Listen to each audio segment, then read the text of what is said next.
All right, this is another live look there at Dallas Love Field this afternoon. This time we're taking you inside. Of course, the main tenant there, Southwest Airlines, the Dallas-based airline, sharing details of a major overhaul today with investors.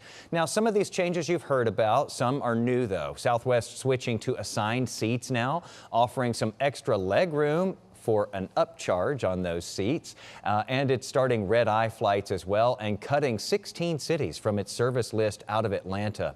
All of this happening on what they call Investor Day, as a major investment group is pushing for change at the top of the company. Joining us to talk more about this is Will Anderson, the editor-in-chief of the Dallas Business Journal. Thanks so much for being here with us today, Will. Of course. So these are huge changes. I mean, anybody who's watched what Southwest has done over the past several years can tell you that this is a lot of activity happening in a pretty compressed period of time. There's a lot of pressure. Yeah, I mean, it's a pivotal moment for Southwest Airlines and really for Bob Jordan, CEO, who's spent the last 2+ years kind of taking the reins. And now Southwest executives acknowledge that the financial performance really hasn't lived up to expectations. So they're instituting some cost cutting, the operational changes that you just alluded to. There's a lot of change happening at this airline right now. So they're acknowledging that things haven't been so great with the stock price. We've also heard that from a hedge fund manager, Elliott Investment Management, which has a big stake now in Southwest Airlines and has been really shaking things up and driving some change. As you can do when you have a certain percentage of a company's shares, you can force a lot of change to happen. Yeah, they have an 11% stake now. So they actually have said that they want to call a special meeting of shareholders to vote on things like replacing even more of the board. They built that up, buying billions of dollars worth of Southwest shares over the past few months. Changes at Southwest, though, go back even farther. I mean, executives say that these plans have been in the works for a while, and the share price has been on the decline for kind of on a downward trend for 3 years or so. So it's been in the works longer than that, but now it's all coming to a head.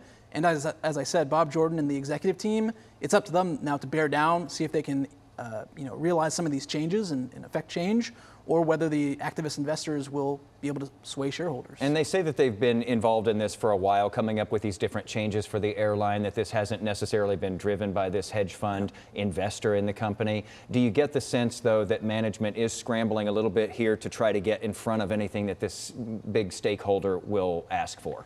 I think really it's an interesting look at the communication strategy, right? Because Elliott, which is an activist investor, does this with lots of companies, buys large stakes. They put out press releases. Southwest has to respond. So they kind of go back and forth and try to see who can claim credit. But in the end, I mean, Southwest executives say, yes, these changes have been in the works for a while. But Elliott can certainly take some credit for, bringing about some change at the airline. Yeah, Elliott has basically said that they'd like that special meeting that you were talking about. They've accused Southwest of being reckless and chaotic in their actions, the leaders there, in an attempt to preserve their jobs. This has gotten kind of ugly, the back and forth here.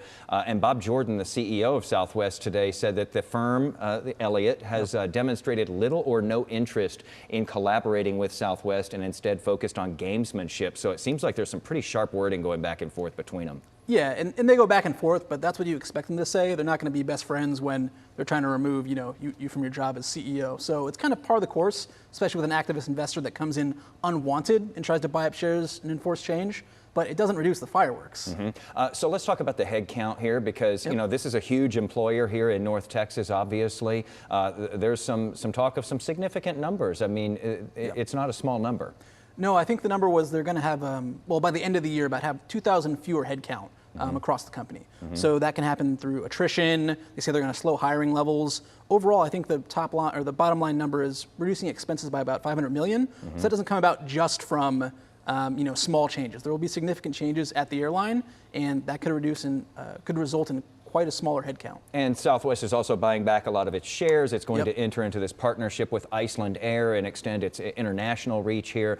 Investors seem to like what they're seeing. The stock really popped early today. It ended up about 5-6%, something like that. Right. So they got a bump out of this. I guess the balance here is you got to keep the investors happy, and you also have to keep customers happy. And there's a risk of doing too much too quickly and turning off those loyal customers. Yeah, that's true. That's the fine balance you have to walk as a public company CEO. The share price did jump up today, which I'm sure is welcome news if you're a shareholder. Probably some of that is attributable to the fact that they're going to buy back $2.5 billion shares. So you'd like to own there's a lot of attention on those shares right now. But yeah, that's a fine line to walk, and it remains to be seen just how much changes will end up helping Southwest. But executives seem pretty confident that they've picked the right path, and now that they need to execute. Last note here on the subject of keeping those customers in that bucket over there happy in all of this. We did notice that Bob Jordan did say that there's no plan at this point to get rid of those 2 free bags that you get. Yeah, I mean, Southwest has changed other things that they're known for recently. So some observers have wondered long term what's going to happen to that. But right now, bags fly free. That's a big differentiator, too. Willa Anderson, great piece there in the Dallas Business Journal. Great to be partners with you all and great to have you on with us. Thanks so much. Really appreciate it.